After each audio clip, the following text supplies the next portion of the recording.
कहानी की शुरुआत होती है मैरियान और उसकी सौतेले बेटी एलाइजा से, जो ओहायो शहर के जंगल से होते हुए एलाइजा की बुआ के घर जा रहे थे। हाल ही में एलाइजा के पिता की मौत हो गई थी, जिससे वो बेहद उदास रहता था। मैरियान ने बताया कि बुआ के शहर में एक सुंदर सा जू भी है, लेकिन एलाइजा अपने पिता के बिना कहीं नहीं जाना चाहता था। तभी अचानक बातों बातों में मैरियान गाड़ी मोड़ना ही भूल गई। जैसे ही उसने रिवर्स करके गाड़ी घुमाई तो अचानक जोरदार आवाज के साथ गाड़ी का शीशा चकनाचूर हो गया। उसी पल वर्ल्ड वॉर 2 का एक फाइटर प्लेन अचानक तेजी से उनके सर के पास से गुजरा और थोड़ी दूर जाकर क्रैश हो गया। एलाइजा और मैरियान तुरंत बाहर आए और मैरियान ने पुलिस को फोन लगाया। तभी एलाइजा ने देखा कि कॉकपिट में कोई इंसान था, तो मैरियान ने किसी तरह उस आदमी को बाहर निकाला। उसका नाम था थियोडोर कोल और वो कंट्रोल पैनल पर लगी तस्वीर को लेकर ही बाहर निकला। असल में वो वर्ल्ड वॉर 2 का एक फाइटर पायलट था, जो न जाने कैसे समय में आगे आकर 21वीं सदी में आ पहुंचा था। जल्द ही वो जलते हुए प्लेन से दूर आ गए और कोल ने मैरियान का शुक्रिया अदा किया। कोल ने बताया कि वो एक फाइटर पायलट है और उनसे पूछने लगा कि वो बर्मा में क्या कर रहे हैं।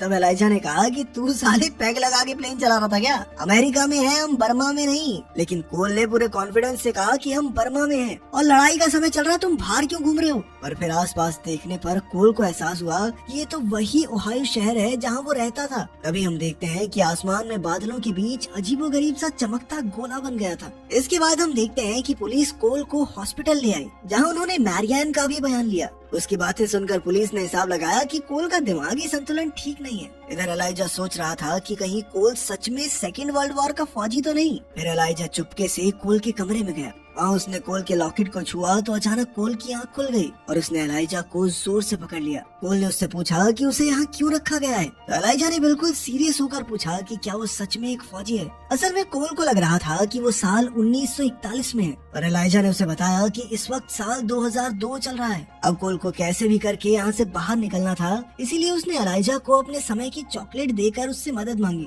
उसने एलाइजा को शेरिफ सिमंस नाम के एक आदमी से मिलने को कहा। तभी अचानक पुलिस ने बाहर से देखा कि कोल उठ गया था, तो वो जोर जोर से दरवाजा खटखटाने लगे। जैसे ही एलाइजा ने कोल की मदद करने का वादा किया तो कोल ने दरवाजा खोल दिया। फिर पुलिस ने अंदर आकर उसे पकड़ा और डॉक्टर ने उसे इंजेक्शन देके बेहोश कर दिया। फिर घर लौटते हुए एलाइजा ने मैरियान को कोल के बारे में बताया, मगर मैरियान को भी लगता था कि कोल पागल है। पर जब एलाइजा ने उसे कोल की दी हुई चॉकलेट दिखाई तो मैरियान को बड़ा धक्का लगा, क्योंकि ये चॉकलेट तो 30 साल पहले बननी बंद हो गई थी। उसे एहसास हुआ कि इस बात में कोई गहरा राज जरूर है। इसीलिए वो एलाइजा के कहने पर पुलिस स्टेशन में शेरिफ सिमंस को ढूंढने पहुंची, लेकिन उन्हें पता चला कि यहाँ सिमंस नाम का कोई पुलिस वाला नहीं है। तब एलाइजा की नजर वहाँ मौजूद एक पुरानी तस्वीर पर पड़ी, तो उसने देखा कि इसमें कोल भी मौजूद था। फिर उसने चुपके से तस्वीर चुरा ली और बाहर जाकर मैरियान को दिखाई। ये तस्वीर 1938 की थी, पर मैरियान कहने लगी कि हो सकता है कोल के दादा हूँ। इसके बाद हम हादसे की जगह को देखते हैं, जहाँ एक स्पेशल डिपार्टमेंट के ऑफिसर्स ने जाकर सारा इलाका सील कर दिया था।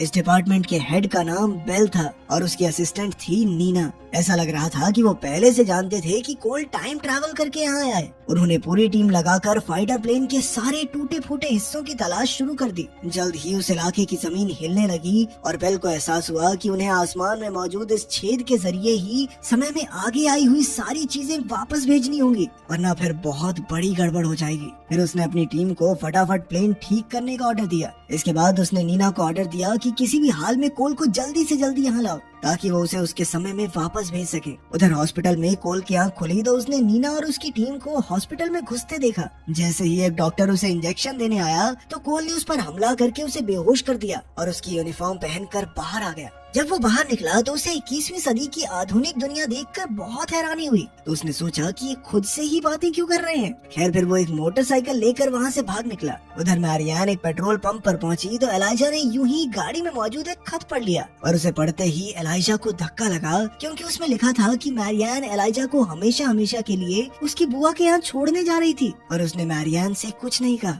फिर जैसे ही वो सड़क पर पहुंचे तो अचानक मोटरसाइकिल पर आ रहा कोल उनकी गाड़ी से टकरा गया। उसे देखकर एलाइजा बहुत खुश हुआ और उसने अपनी चुराई हुई वो तस्वीर दिखाकर पूछा कि क्या ये तुम ही हो? कोल ने कहा कि ये मेरी ही तस्वीर है और साथ में शेरिफ सिमंस भी है। खैर फिर मैरियान ने उससे पूछा कि वो इतनी जल्दी में कहाँ जा रहा है, जिस पर कोल ने जवाब दिया कि वो अपनी पत्नी पॉलिन से मिलने जा रहा था। तभी अचानक दूर से पुलिस सायरन्स की आवाज आई तो मैरियान कोल और एलाइजा को लेकर भाग निकली। फिर वो कोल के बताए हुए रास्ते पर चलते हुए उसके घर तक आ पहुँचे। घर में जाकर कोल ने पॉलिन को आवाज दी तो एक औरत बाहर आई। फिर उसने मैरियान और एलाइजा को वहाँ देखा तो उसने पूछा कि आप लोग कौन हो। तो मैरियान ने यूं ही बात घुमाकर कहा कि कोल पॉलिन का पुराना दोस्त है और वो उससे मिलने आया है। फिर उस औरत ने कहा कि फिलहाल पॉलिन पोट्री क्लास के लिए गई है, इसीलिए उन्हें थोड़ा इंतजार करना होगा। तभी कोल की नजर दीवार पर लगी तस्वीरों पर पड़ी और उसे धक्का लगा। असल में पॉलिन ने दूसरी शादी कर ली थी और उसके बच्चे भी थे। अब कोल निराश होकर बाहर जाकर खड़ा हो गया। इधर मैरियान ने इंटरनेट पर कोल के बारे में ढूंढा तो पता चला कि दूसरे विश्व युद्ध के दौरान एक क्रैश में कोल की मौत हो गई थी। उसी वक्त टीवी पर खबर आई कि एलाइजा को किसी ने अगवा कर लिया था। ये खबर देखते ही उस औरत ने तुरंत पुलिस को खबर कर दी। इधर कोल ने पीछे के दरवाजे से भागने की सोची पर वहाँ भी फौजी पहुँच चुके थे। तभी बाहर से लाउड स्पीकर पर ऑफिसर बेल की आवाज सुनाई थी, जिसके बाद कोल हाथ खड़े करके बाहर आ गया। बेल और नीना ने उसके करीब आकर कहा कि वो उसे कोई नुकसान नहीं पहुंचाना चाहते, बल्कि वो तो उसे उसके असली समय में वापस भेजना चाहते हैं। तभी अचानक जमीन फिर से हिलने लगी और नीना ने कहा कि ये सब कोल के टाइम ट्रैवल करके गलत समय में आने की वजह से हो रहा है। ऑफिसर बेल ने कहा कि वो गलती से भविष्य में आ गया है और उसे जल्द से जल्द वापस जाना होगा, वरना बहुत बुरा हो जाएगा। लेकिन उसी वक्त एलाइजा ने बाहर आकर कोल को बताया कि 1941 में एक क्रैश के समय उसकी मौत हो गई थी और जैसे ही वो अपने समय में वापस लौटेगा उसकी मौके पर ही मौत हो जाएगी। इसलिए वो उसी वक्त कोल के साथ गाड़ी में भाग निकला।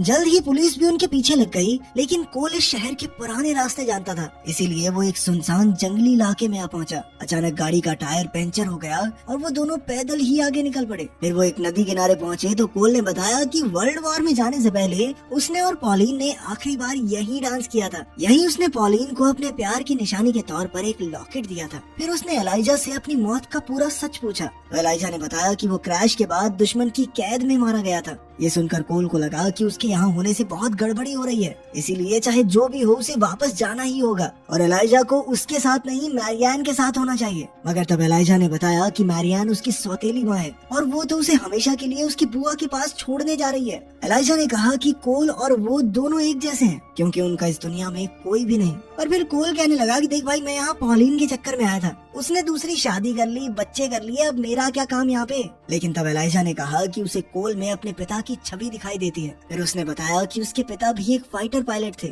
जो 1 साल पहले अफगानिस्तान में मारे गए। अब वो कोल को भी अपने पिता की तरह खोना नहीं चाहता था। वहीं दूसरी ओर ऑफिसर बेल और उसकी टीम मैरियान को लेकर अपनी वर्कशॉप में पहुंचे, जहां उनके आदमी कोल के फाइटर प्लेन की मरम्मत कर रहे थे। बेल ने कहा कि सिर्फ मैरियान ही उन्हें एलाइजा और कोल तक पहुंचा सकती है, पर मैरियान ने कहा कि अगर कोल वापस चला गया तो उसकी मौत हो जाएगी। तब बेल उसे कंप्यूटर के पास ले गया और उसे अलग अलग इलाकों के नक्शे दिखाए जहाँ पर लगातार भूकंप बढ़ते जा रहे थे। ये सब आसमान में खुले उस पोर्टल में से आई हुई चीजों के वापस ना जाने की वजह से हो रहा था, इसीलिए अब कोल को वापस भेजना बेहद जरूरी था, वरना 10 किलोमीटर के दायरे में सभी लोग मारे जाएंगे। ये सुनकर मैरियान को मामले की गंभीरता समझ आई और वो मदद के लिए तुरंत राजी हो गई। फिर बेल, नीना और मैरियान मिलकर एलाइजा और कोल को ढूंढने निकल पड़े। तब मैरियान ने उस पोर्टल के बारे में पूछा तो नीना ने बताया कि वो छेद पूरे 11 घंटे तक खुला रहता है और अब उसके बंद होने में बस कुछ ही समय बाकी है। उधर कोल और एलाइजा पुलिस सायरन से भागते हुए शहर आ पहुंचे थे। जल्द ही हेलीकॉप्टर्स ने उन्हें ढूंढ निकाला और पुलिस ने चारों ओर से उन्हें घेर लिया।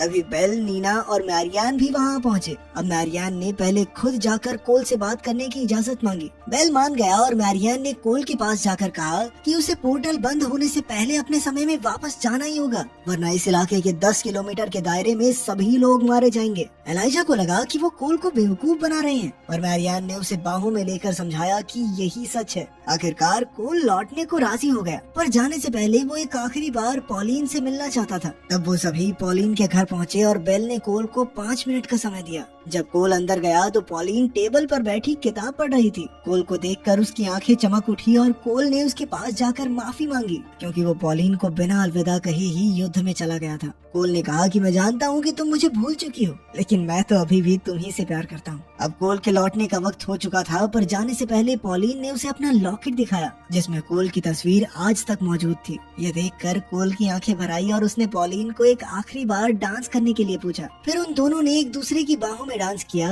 और बेल कोल को लेने आ गया। कोल वापस आया तो एलाइजा और मैरियान उसका इंतजार कर रहे थे। उसका फाइटर प्लेन उड़ान के लिए तैयार था। तभी एलाइजा ने कोल को जोर से गले लगा लिया। इसके बाद कोल ने मैरियान को अकेले में जाकर कहा कि एलाइजा खुद को बहुत अकेला महसूस करता है, इसीलिए उसे बुआ के घर न भेजकर अपने साथ रखना चाहिए। तब मैरियान ने एलाइजा को देखा और उसे अपने पति का चेहरा दिखाई दिया। कोल ने कहा कि शायद उसके यहाँ आने का यही मकसद था, जिसके बाद मैरियान ने वादा किया कि वो एलाइजा को अपने से दूर नहीं करेगी। अब जाने का वक्त हो गया था, पर अचानक कोल को याद आया कि उसने तो अपनी चॉकलेट एलाइजा को दी थी। उसने एलाइजा से चॉकलेट मांगी तो उसने कहा कि वो तो चॉकलेट खा गया। फिर कोल ने कहा कि इससे शायद कोई फर्क नहीं पड़ेगा। अब कोल सबको अलविदा कहकर अपने फाइटर प्लेन में बैठा और सीधा उस पोर्टल की ओर उड़ान भरी। उसके हाथ में पॉलिन की वही तस्वीर थी। जैसे ही कोल जहाज समेत उसके अंदर घुसा तो पोर्टल अपने आप ही बंद हो गया। फिर मैरियान ने एलाइजा को गले लगा लिया और उसके साथ एक नई जिंदगी की शुरुआत करने निकल पड़ी। अगर तुम्हारे पास टाइम ट्रैवल करने की पावर हो तो तुम समय में आगे या पीछे कहाँ जाओगे, कमेंट